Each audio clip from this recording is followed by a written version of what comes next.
সাধারণত অমাবস্যায় হয় সূর্যগ্রহণ আর পূর্ণিমাতে হয় চন্দ্রগ্রহণ। আগামী 7ই সেপ্টেম্বর রাতের গ্রহণে শঙ্কিত মানুষেরা।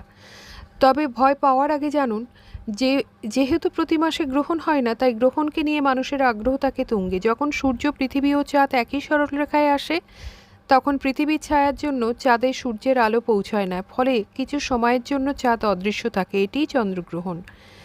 আর চন্দ্রকে রক্তবর্ণ দেখানোর কারণ হলো সূর্য পৃথিবীর কক্ষপথের তুলনায় চাঁদের দিকে হেলে থাকে, ফলে বায়ুমণ্ডল সূর্যের লাল রং শোষণ করে চাঁদের উপর ফেলে এবং চাঁদকে লাল দেখায়।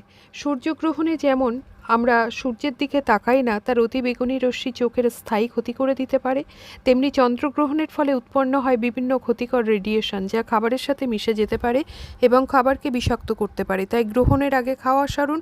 গ্রহণ একটি গুরুত্বপূর্ণ জ্যোতির্বিদ্যা সংক্রান্ত ঘটনা। সনাতন শাস্ত্রে গ্রহণে শুভ কাজ হয় না, করবেন না। এছাড়া ওই সময় বিগ্রহ ছুঁতে নেই, ছোবেন না। ভয় কাটাতে ইষ্টমন্ত্র জপতে পারেন জেগে থাকলে। এছাড়া কুসংস্কারকে যুক্তি দিয়ে কাটাবেন। মাঝরাতে গ্রহণ শেষ হলে ভোরে স্নান করে ঘর বিছানা পরিষ্কার করে নিতে পারেন।